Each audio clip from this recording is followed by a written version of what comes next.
l'émission Parole de femmes. Cette semaine, nous parlons du couple et nous sommes avec notre invité, Monsieur Yanis Gauthier. Bonjour. Lui, je le ferai jusqu'à vendredi. Tu as bien raison, Annabelle. Tu vas bien, Monsieur. Yanis? Ça se passe bien pour toi? Très bien. Excellent. En tout cas, nous, on est très contente de te recevoir et comme on l'a dit hier, je crois que ton partage de ton point de vue d'homme va éclairer beaucoup de femmes parce qu'hier, tu nous l'as dit, quelquefois, nous, les hommes, nous ne nous exprimons pas et tu t'es fait un porte-parole, j'espère juste et fidèle. Donc, si, messieurs, vous avez des recommandations, des réclamations à faire, adressez-vous directement à monsieur Yanis Gauthier. Aider pour eux. Hein. C'est bon, c'est bien, c'est bien. Je pense que si les épouses vont écouter l'émission, elles ont dû préparer quelque chose de bon le soir, un petit repas, quelque chose de particulier pour honorer leur mari. Ils en ont besoin quand même. Hein? Travail dur, nous, quand même. Non, c'est bien. J'aime que tu sois là pour avocat défenseur. Oui, être un porte-parole. Tu parles de ce que tu connais, les hommes. Donc c'est excellent. Des cœurs d'artichaut. On ne va pas trop loin non plus. La victimisation n'est jamais la solution, tu le sais. Je ne victimise pas, je dis simplement les choses. Et tu nous l'as raconté. Ça fait plus de 20 ans que tu es marié avec ta femme Manu et comme on l'a dit aussi, une héroïne de la foi qui a cru, qui a prié, qui s'est battue pour ton salut. Et ensemble, vous avez cheminé aussi spirituellement. Et aujourd'hui, c'est une femme de l'ombre qui te soutient énormément et fidèlement. Et ma lumière. Et oui, bah, elle est dans l'ombre, mais dans la lumière, oui. C'est ma lumière. Voilà. Femme de l'ombre, mais ma lumière. Oui, bon, comme si là, je l'avais insultée quasiment. J'ai beaucoup de respect pour elle. Je veux faire de la poésie. Et donc, arrête. Donc, pour en revenir, en plus, ça fait 28 ans que vous êtes ensemble, donc le couple... 21 ans. Ah oui, mais ça fait 28 ans. Donc, tu as beaucoup de choses à dire sur le couple parce que tu as appris beaucoup de choses. Et aujourd'hui, on va revenir un petit peu en arrière. Tu vas nous partager le mauvais modèle dans lequel tu as grandi et qui aurait pu vraiment venir détruire ton mariage. Parce que notre passé, en fait, a des incidences sur notre vie et il y a des incidences qu'on va découvrir seulement dans le cadre du mariage. On va voir qu'il peut y avoir des séquelles, il peut y avoir des mauvaises habitudes, il peut y avoir des mauvais plis, des peurs qui ont pu s'installer et qui, dans le mariage, vont pouvoir ressurgir. Mais nous voulons le dire dès le début de l'émission, le Seigneur est capable de tout guérir et est capable de tout restaurer, même les pires histoires. Et sincèrement, Yanis, ton histoire était une histoire qui... Je ne pense pas que beaucoup de gens aient pu te dire en te voyant, étant plus jeune, cet homme saura construire un foyer heureux et équilibré et ce sera un bon époux et un bon mari. Ce n'était pas forcément ce qui coulait de source, mais pourtant Dieu l'a fait. Et tu vas pouvoir nous dire dans quel contexte tu as grandi. Alors c'est un contexte difficile, pas de repère. Un père absent, puisque mon père était en Côte d'Ivoire et les quelques brides de relations que j'avais avec lui, il me montrait l'image d'un homme qui travaillait dans les boîtes de nuit et avec tout ce que cela incombe. Donc, ça n'a jamais été un père présent, un père qui me prend, qui va faire une partie de football avec moi, qui me donne de l'amour, de l'attention, de l'affection, qui finalement me met aussi en sécurité.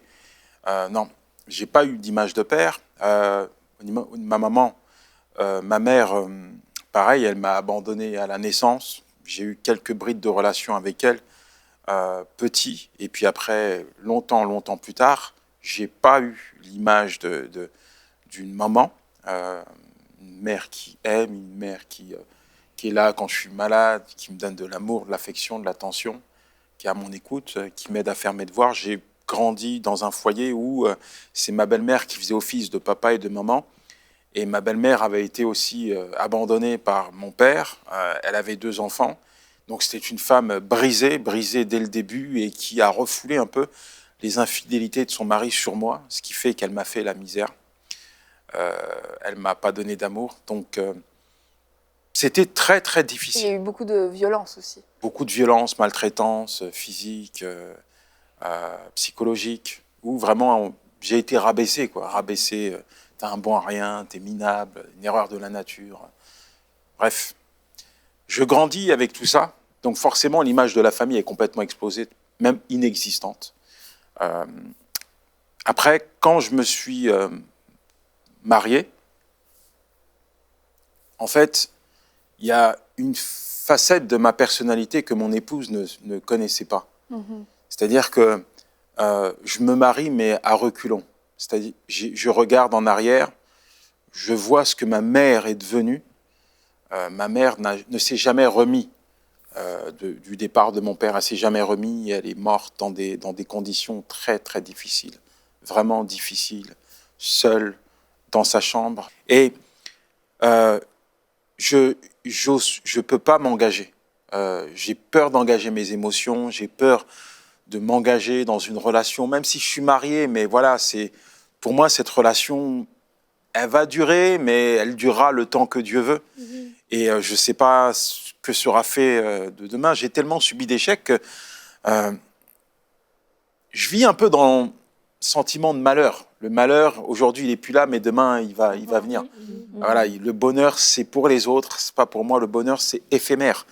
Donc, ma femme, elle m'aime, elle me donne de l'amour, elle me donne tout ce que je n'ai pas eu. Et je vois aussi, au travers de son attitude, qu'est-ce que c'est une mère. Quand je la vois avec ses enfants, je me dis, c'est ça une maman. Parce que je n'avais pas l'image d'une mère, mais ça fait rire, mais on n'est pas maman, on devient maman. Et tout comme on n'est pas mari, on devient époux. Et c'est en forgeant qu'on devient forgeron. Donc moi, je suis époux, mais je ne suis pas encore un époux. Donc il faut que je m'engage, mais je m'engage en reculant, j'essaye de construire sur les cendres de mon passé, d'avancer en regardant les rétroviseurs de mon arrière-plan, quoi. Et je m'attends à un moment donné à ce que ça pète. Parce que c'est vrai qu'aujourd'hui, dans notre société, 45% des couples divorcent. Le divorce, ça touche partout. À l'église, il y a des gens qui divorcent. On voit des mères qui viennent avec leurs gamins, des papas qui ne sont plus là. Bref, le divorce, il est partout, et même les jeunes ne veulent plus s'engager dans les voies du mariage. Ça fait peur, le mariage. Aujourd'hui, on a l'ère du Pax, de la facilité, engagement sans vraiment s'engager, chacun garde ses biens. C'est plus vraiment un engagement profond où on va devenir une seule chair. Donc, il y a des facilités, et quelque part, ces facilités, ce n'est pas des réponses, franchement, qui viennent de Dieu, parce que Dieu veut qu'on soit unis pour les bons, pour les mauvais jours. Donc, il y a toutes ces réticences-là qui font que j'ai peur finalement d'aimer, de peur d'être trahi, d'être déçu. Donc, je préserve mon amour, je n'ose pas donner de l'amour, ou je le donne de manière à compte-gouttes. Et finalement, je me bloque, quoi. Je me bloque. Et puis, il y a cette autre réalité en tant que père, j'ai peur. J'ai peur. Honnêtement, j'ai peur. J'ai peur parce que j'ai l'image d'un père. Et en fait, je ne peux pas m'accrocher à cette image. Et souvent, mon épouse, quand je me mettais sur le canapé, je pleurais. En fait, je pleurais parce que c'était un défi qui était tellement énorme. Et puis, je me sentais tellement impuissant. Et puis, il y avait mon passif qui... Je ne mérite pas, quoi. Je ne mérite pas d'être heureux, je ne mérite pas d'être un père, je ne mérite pas d'être un mari, je ne mérite pas l'amour que tu me donnes. Je ne mérite pas tout ça. Il faut que... Je suis tellement... En fait, la poisse, le malheur, il fait partie de mon ADN. Je m'attends à quelque chose. Là. Il faut qu'il se passe quelque chose. Ça ne peut pas bien se passer. Toute ma vie, j'ai souffert. La souffrance, ça va revenir. Et quand je pleurais sur le canapé, ma femme venait souvent me voir. Elle me disait, tu sais, Yanis, je ne t'ai pas épousé parce que tu étais le meilleur ou sur des compétences que tu n'avais pas. Je t'ai épousé parce que tu es l'homme que Dieu a mis à mes côtés. Et elle me disait, je connais ta vie, mais... Je sais une chose, si Dieu est avec nous, tu vas devenir un mari, tu vas devenir un père, tu vas y arriver. Et ça, c'était parfois comme des paroles pour me dire, Yanis, n'aie pas peur de m'aimer. Prends un exemple, moi j'étais alcoolique. Un alcoolique, tu ne touches pas sa bouteille. Tu vois, tu touches ma bouteille, tu auras un problème avec moi. Je me souviens une fois, j'avais mis la bouteille sur la table, ma femme est venue, elle a pris la bouteille. Et mon réflexe, c'était de me lever. Je voulais reprendre ma bouteille. Pourquoi tu prends ma bouteille? Elle me dit, parce que je t'aime. Parce que je veux faire ma vie avec toi. Parce que tu es mon mari. Parce que je ne veux pas que ça te tue. Ah, d'habitude, on a toujours mis des bouteilles sur la table. Tu me la prends par amour. Par amour. Et en plus, tu me dis quelque chose qui m'amène à réaliser qui je suis aujourd'hui, quoi. Ouais, ma vie, elle n'est pas derrière. Ma vie, elle n'est pas dans les ruines de mon passé. Ma vie, elle est devant. Et aujourd'hui, avec Dieu, je peux construire quelque chose. Il y a une parole dans Jérémie 29, verset 11, où il est dit « Car moi, l'Éternel, je connais les projets que j'ai formés sur vous, projets de paix et non de malheur, afin de vous donner un avenir et de l'espérance. » À un moment donné, je réalise que, ouais, avec Dieu, tu peux t'en sortir, tu peux réussir, tu peux construire un foyer stable, tu peux y arriver, et il va t'aider. Parce que le fondement, finalement, de notre relation, c'était l'amour. L'amour qu'on avait l'un pour l'autre, l'amour qu'on avait pour Dieu. Et à partir du moment où on a l'amour pour Dieu, tout devient possible, finalement. Tout devient possible. Je me souviens quand tu étais venue une fois dans Bonjour chez vous, dans la rubrique famille, tu avais partagé que tu regardais La petite maison dans la prairie quand tu étais plus jeune. Famille Ingalls. Oui, avec Charles. Est-ce que tu peux me dire pourquoi est-ce que tu regardais? Explique-nous pourquoi et comment tu regardais La petite maison dans la prairie étant plus jeune. C'était la famille modèle. Famille modèle. Encore, c'est une image de la famille modèle, parce que dans la vie de tous les jours, apparemment, c'était pas comme ça. Charles, il n'était pas ce qu'il était. Oh, on va pas rentrer là-dedans. Non, mais il ne faut pas aller là-dedans, par exemple. On va pas là-dedans. Non, Okay, faut pas on reste. Charles Ingalls à la fin. Non, mais Non. Charles Ingalls, on c'est cache Charles pas le Ingalls. mythe. On cache pas le mythe. Mythe ou réalité, La petite Mais- maison dans la prairie. Non, mais c'est l'image que ça te renvoyait J'ai de la un père. famille. Tu as vu le père? Mhm. Un mec extraordinaire. Une mère. Tu rentres chez toi, elle a préparé à manger. Mais toi, tu regardais ça, t'avais quel âge? Moi, je devais avoir... Je regarde encore. Faut pas mentir sur le plateau parole de femme. T'as hésité. Ah. Oh non. Femme et femme. Qu'est-ce que tu fais, Yanis? Tu regardes encore. Non, mais à quel âge, quand tu étais plus jeune, à quel âge tu regardais À partir de 6 jusqu'à 14-15 ans, quoi. Et ça te faisait rêver. Et ça me marquait. C'était vraiment... Caroline, c'était la mère que j'aurais aimé avoir. C'est un réconfort de voir un vrai modèle Ouais. que tu n'avais jamais connu. Ouais. J'avais envie de mourir, en fait. J'avais envie de mourir. Dans ton livre, tu racontes qu'en plus, pour regarder La petite maison dans la prairie, tu n'avais même pas d'électricité chez toi. Je me branchais chez le voisin ou dans la cave, ou j'allais dans les supermarchés où ils vendaient des télés. Et puis, je regardais derrière la vitre. Ok, c'était ça. Et là, tu allais pour regarder La petite maison dans la prairie parce que ça te nourrissait. Je m'évadais, en fait, comme un jeune qui prend un casque, qui écoute une musique, ne me parlait pas, je suis dans mon monde. En fait, moi, je regardais La petite maison dans la prairie, après, je me mettais sous une couverture, je voulais dormir. Et pas me réveiller, je voulais mourir, pour mettre fin à mon calvaire. Parce que ma belle-mère, c'était pas Caroline. Non, pas du tout. Et puis, en fait, un jour, Dieu m'a donné un rêve, tu auras une famille. Et puis, avec la vie que j'ai menée, ce rêve, il est complètement parti. Et puis, un jour, j'étais attablé comme ça. Et là, j'entends Dieu m'interpeller. Tu vois, quand tu étais enfant, j'ai mis une parole sur ton cœur. Je t'ai dit que tu te donnerais une famille. J'ai regardé ma femme, qui est meilleure que Caroline. Pas de pression. C'est une actrice, Caroline. C'est ça, Manu, c'est une vraie. Regardez Charles, en l'occurrence moi, le vrai bonhomme. Le père qui travaille dur pour ses enfants. Puis j'ai regardé nos 6 enfants. Répète-le parce que peut-être quelqu'un s'est dit, j'ai pas bien entendu. J'ai regardé nos 6 enfants. Et je me dis, tu vois, Yanis, tu as peut-être vécu dans pas mal d'impossibilités, mais Dieu t'a donné la force de réaliser ce qui, à tes yeux, te paraissait impossible. C'est tellement beau de vivre avec Dieu. Attends, on a un petit moment d'émotion après La petite maison dans la prairie et le fait que Dieu t'ait parlé et que finalement tu aies pu l'accomplir. Mais on va revenir quand même entre-temps parce que il y a beaucoup de divorces, comme tu disais, mais parce que aussi il y a beaucoup de blessures du passé qu'on n'arrive pas quelquefois à guérir ni à identifier. Comment est-ce que toi, tu as pu... tu disais, tu pleurais sur ton canapé, ta femme venait te voir, mais comment est-ce que tu as réussi à guérir? Qu'est-ce que Dieu a fait dans ta vie pour que tu arrives à surmonter toutes ces peurs et cette angoisse que le passé revienne? Alors, j'ai eu beaucoup de blessures psychiques, puis j'ai eu beaucoup de blessures physiques par ma vie.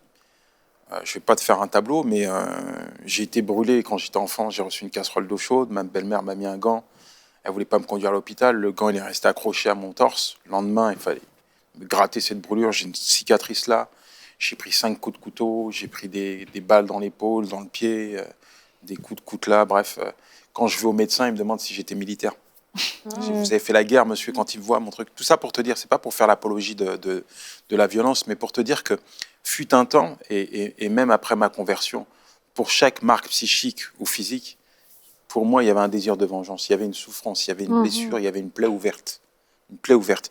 Et quand je voyais, par exemple, ma brûlure, je punissais ma belle-mère. Quand je voyais, en fait, une marque, une cicatrice, c'était un nom, c'était une adresse, c'était quelque chose. C'était une offense. Et ma femme, elle est là. Des fois, elle ne comprend pas pourquoi je suis dans un état bizarre. Parce qu'en fait, je suis en train de ruminer ce qu'on m'a fait. J'ai envie de punir la personne. Je ne suis pas dans un schéma de pardon. Donc, ces plaies ouvertes-là, ça me fait mal, quoi. Vis-à-vis de mon père, vis-à-vis de ma mère, c'est vrai, tout ce que j'ai vécu, c'est de votre faute. Vous n'avez pas été là pour moi. Bref, c'est dur à encaisser, c'est dur à accepter. Et j'ai dû pardonner. Dieu m'a conduit sur le chemin du pardon. Pour chaque plaie, chaque blessure, j'ai dû pardonner. Pardonner pour être guéri, pour être restauré et pour enfin arrêter aussi de polluer la vie de ma femme. Parce que ma femme, finalement, il y a quelque chose qui faisait partie de sa vie, c'est l'acceptation. Tu vois, elle acceptait mon histoire. Elle sait que c'est un écorché de la vie qu'elle a dans ses mains. Tu vois, elle sait que je suis un blessé.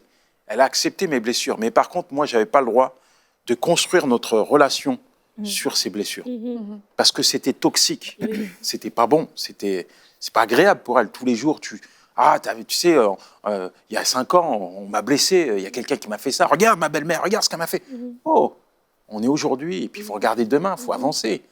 Et puis, elle a été super parce que j'étais quelqu'un de traumatisé. Mais tu peux pas t'imaginer, Annabelle. Tu sais, depuis qu'on est enfant, chaque individu emmagasine psychologiquement toutes les blessures, tous les traumatismes. Moi, je me souviens, par exemple, ma belle-mère, quand elle faisait la vaisselle, ne t'avise pas de mettre une fourchette. Quand je mets une fourchette, je prends une claque. Une fourchette dans la vaisselle, c'est une claque. Donc, je pouvais rester derrière elle.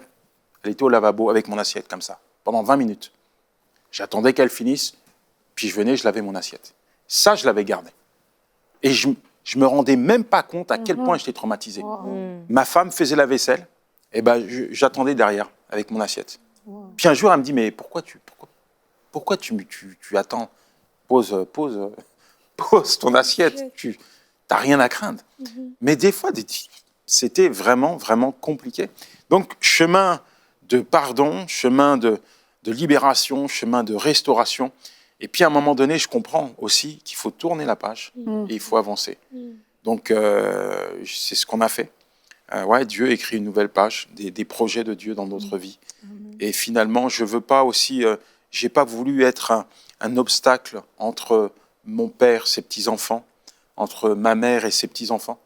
De par le pardon, je leur ai ouvert la porte de la réconciliation au sein de notre foyer. À cause de ça, j'ai pu voir mes parents une fois dans ma vie. J'ai vu qu'une seule fois mon père et ma mère, une seule fois ensemble. Ça a duré 2 heures, mais c'est grâce au pardon. Mes enfants ont pu voir leur grand-père à l'église. Ça, c'était juste extraordinaire. Moi, quand je voyais mon père en Côte d'Ivoire, c'était en boîte de nuit. Et grâce au pardon, je le vois non seulement à l'église, mais sous mes yeux, il va donner sa vie à Jésus. C'est pas beau, ça? Wow. Donc, parfois... je ne vais même pas dire que c'est un sort, parce que ce n'est pas le mot. Mais parfois, il y a des gens qui sont enfermés dans une pseudo-fatalité. On m'a acheté un sort, j'ai une malédiction, il n'y a que des divorces chez moi, il n'y a pas de réussite, on ne s'épanouit pas dans notre couple, il y a de l'infidélité, il y a des choses mauvaises. J'ai la poisse, quoi. Non.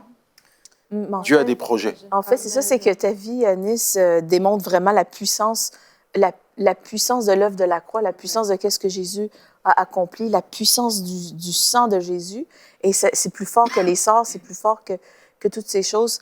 Et vraiment, j'écoute ta vie et je trouve ça magnifique. Et pour avoir côtoyé beaucoup de gens dans ma vie, je vois des gens qui ont eu un passé difficile comme le tien et ils acceptent Jésus comme sauveur, mais ils s'en sortent jamais. Et donc, est-ce que tu dirais la différence entre toi, vraiment qui a tourné la page? Est-ce que tu dirais vraiment que la clé, c'était le pardon pour la restauration dans ta vie? Parce qu'on peut avoir Jésus-Christ dans notre vie, avoir cette espérance de la vie éternelle, mais vraiment demeurer dans le passé, demeurer dans les blessures et pas faire marche vers l'avant, vers le futur, et toujours demeurer et jamais s'en sortir vraiment, jamais se sortir de son passé. Mais tu sembles vraiment, ta bouche parle de ce que Jésus a fait et de la liberté qu'il t'a accordée. Donc, on voit vraiment qu'il y a eu un avant, il y a eu un après. Ouais. Est-ce que le pardon, ça serait vraiment comme ce que tu... C'est une clé pour la guérison, pour la restauration, ça c'est un fait. Accepter Jésus, c'est laisser Dieu changer sa vie. C'est comme le mariage, si tu te maries, tu ne veux pas changer, c'est pas la peine de te marier. Non? Oui. Mais parce qu'il y a beaucoup de gens qui acceptent Jésus, mais qui ne changent pas. Tu te maries et tu étais célibataire, tu te maries pour une vie à deux, maintenant la vie, elle va changer. Tu vis plus pour toi, tu vis pour ton épouse et vice-versa. Puisqu'on parle de mariage, c'est pour ça que je t'ai posé la question. Oui, j'ai bien compris, Anis. Mais j'ai envie de dire aussi que chaque histoire est différente, en fait. Et c'est important, lorsqu'on réalise qu'on est dans des cycles comme ça, qui ne sont pas très bons, en fait, de démasquer ce qui nous dérange. Et c'est ça que je veux dire aux gens aujourd'hui, c'est que pour Yanis, il a eu ses blessures. Et derrière ces blessures, comme il dit, il y avait des noms, il y avait des adresses, il y avait un passé lourd derrière. Et quelquefois, il y a des personnes qui ont aussi vécu des choses, mais qui n'arrivent pas à les démasquer, en fait. Et c'est ça aussi l'œuvre de Jésus dans notre vie. C'est que Jésus, à la croix, il a démasqué les autorités, les forteresses, les raisonnements. Il les a dépouillés à la croix. Et ça, c'est par là que ça commence, cette délivrance. C'est vrai ce que tu dis. Je suis tout à fait d'accord. Mais je ne peux pas occulter le fait qu'il y a des gens qui donnent leur vie à Dieu, mais qui continuent à vivre comme ils vivaient avant. C'est ça, c'est des Et forteresses. en fait, c'est triste d'être blessé. Mais parfois, il y a des personnes qui existent au travers de leurs blessures. C'est ça. Ouais, c'est pour ça qu'il faut... Et elles ont l'impression que si Dieu les guérit, eh ben, elles C'est n'existeront fini, plus. ouais, c'est vrai. Et donc, elles préfèrent vivre avec leurs blessures. Quand tu les écoutes, j'ai été blessé, mais il y a combien de temps? Il y a 10 ans. Tu vas à l'église, tu laisses pas l'Esprit de Dieu te parler, tu laisses pas Dieu venir te guérir. Tu vis ton schéma de vie antérieure. La Bible dit, si quelqu'un est en Christ, c'est une nouvelle créature. Les choses anciennes sont passées, voici toutes choses sont devenues nouvelles. Dieu ne veut pas faire de ses enfants des victimes. Amen. La parole de Dieu, dans Luc 4, verset 18, quand Dieu dit qu'il vient pour guérir les cœurs brisés, et en fait, il y a plein de bénédictions qui s'attachent à notre appartenance. Dieu nous donne la paix, Dieu nous donne la joie. C'est pas des choses qui dépendent de la réalité, c'est divin ça. La paix de Dieu, elle nous garde de l'inquiétude. La joie de Dieu, elle nous permet de vivre et d'être heureux, même lorsque parfois ça va pas. Mais parfois, il y a des gens qui préfèrent vivre dans la tristesse. Quel est le plaisir pour une personne de retirer un plaisir dans la tristesse? Il n'y a pas de plaisir dans la tristesse. Exactement. Moi, j'ai pas de plaisir à faire souffrir ma femme à cause de mes problèmes. À un moment donné, il faut arrêter. Je veux dire, j'ai vécu ma vie d'hier, ok, je suis pas responsable de tout, mais mes enfants, je veux pas en faire des victimes à cause de mes blessures. Je veux pas confier mes fardeaux à mes enfants. Donc, à un moment donné, il y a quand même, bien sûr, la part de Dieu, et Dieu est toujours disponible à agir dans notre vie, mais il y a une autre part. Il y a une autre part. Et au-delà de la théologie, Mathilde, puisque tu me posais la question, c'est à un moment donné, je vais devant Dieu. Mais Père, pardon d'avoir bloqué tes mains, parce que les mains de Dieu, elles agissent. Mais parfois, c'est nous qui empêchons les mains de Dieu d'agir. Je préfère garder nos blessures. Seigneur, je me repens et je te demande pardon et je veux me laisser faire par toi. Et tu ne peux pas vivre pour Dieu si tu ne lis pas sa parole, si tu ne vas pas à l'église, si tu ne te laisses pas faire par Dieu. Non. Oui, c'est ça. C'est cet abandon dont on a... Il y a des gens, ils viennent avec des fardeaux à l'église. On fait un appel, Jésus-Christ a dit, donnez-moi vos fardeaux. Elles viennent, elles déposent les fardeaux. Mais quand elles repartent, j'ai oublié mon fardeau. C'est ça. Mais c'est terrible. Ouais. Exact. L'émission, c'est Mythe ou réalité. J'ai juste terminé, intervenir en disant que le bonheur marital, c'est vraiment une réalité. Un mythe ou une réalité? L'émission, c'est... Dans le bonheur. C'est une réalité, c'est ça que je viens de dire. C'est vraiment une réalité. Plaisante. Oui, c'est vraiment une réalité. Et des fois, enfant, on a internaliser des modèles idéaux qu'on a vus et parce que dans la réalité, voilà, nos blessures ont ressurgi dans le mariage et on s'est dit, ben, en fait, ça va jamais arriver et on se retracte dans ces Et le blessures-là. monde, c'est le mariage Rubik's Cube. Hein. Voilà, mais... Ça, c'est le monde. Aujourd'hui, on est ensemble, demain, on n'est plus là. Il reste 2 minutes. Mais je sens dans mon cœur, en tout cas, je vois une épouse qui, voilà, qui a eu les enfants et s'est dit, peut-être c'est en ayant les enfants que j'aurai un certain bonheur. Les enfants sont là. Le mari est là, mais il y a comme quelque chose qui bloque à l'intérieur d'elle-même.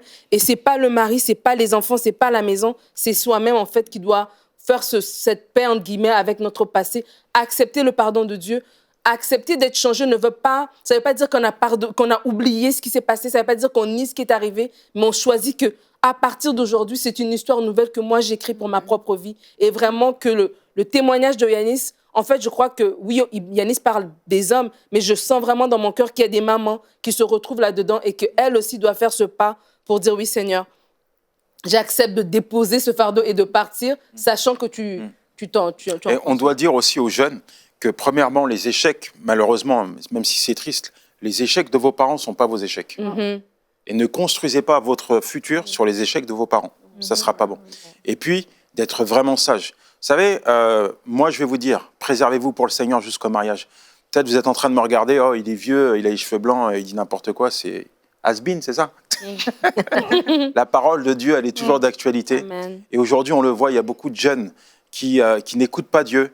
Par contre, elles vont se marier à l'église et vivent l'enfer sur la terre. Marie-toi selon les principes de Dieu, attends le temps de Dieu, afin vraiment d'être heureux dans ton mariage. Le mariage, c'est pour les bons, les mauvais jours, mais le mariage, il dure. Dieu ne sponsorise pas les divorces. Quand Dieu unit 2 personnes, c'est jusqu'à l'éternité. Et pour terminer, Nadine, est-ce que tu pourrais prier pour ces femmes qui portent le poids de leur passé et je crois que la guérison est disponible aujourd'hui. Alléluia. Père de gloire, nous te bénissons parce que tu es le Dieu qui entend les prières. Merci Seigneur parce que tu es celui qui essuie nos larmes. Merci parce que ton œuvre à la croix était aussi pour guérir nos cœurs brisés. Seigneur, je viens devant toi avec les épouses qui pleurent sur les erreurs passées, qui n'arrivent pas, Seigneur Dieu, à construire un foyer solide parce qu'elles sont encore entrelacées, Seigneur, dans les fardeaux, dans les chaînes de leur passé. Mais je prie maintenant que vraiment un vent de consolation vienne et un vent de restauration, un vent de réconciliation dans les couples et dans les familles. Seigneur Dieu, je prie que ta lumière puisse s'éclairer, Seigneur Dieu, s'allumer dans le cœur de ces femmes afin qu'elles soient guéries de leur passé, guéries des erreurs passées, guéries des trahisons passées afin que maintenant elles soient ces épouses selon ton cœur, ces épouses selon ta parole. Seigneur, je prie que vraiment tu puisses toucher les cœurs des femmes qui se sont reconnues dans cette émission, qui ont dit oui, moi aussi je veux déposer mes fardeaux à la croix et je ne veux plus reprendre mon fardeau, mais mon fardeau est enlevé de moi, il est enlevé dessus moi et vraiment je marche dans la liberté, la pleine liberté que Dieu m'accorde. Merci Seigneur parce que cette parole s'accomplit dans la vie de tes enfants et vraiment ta gloire Seigneur se manifeste dans le foyer de tout un chacun. Dans le nom de Jésus. Amen. Amen. Merci Nadine et on se retrouve demain pour une prochaine émission de Paroles de Femmes.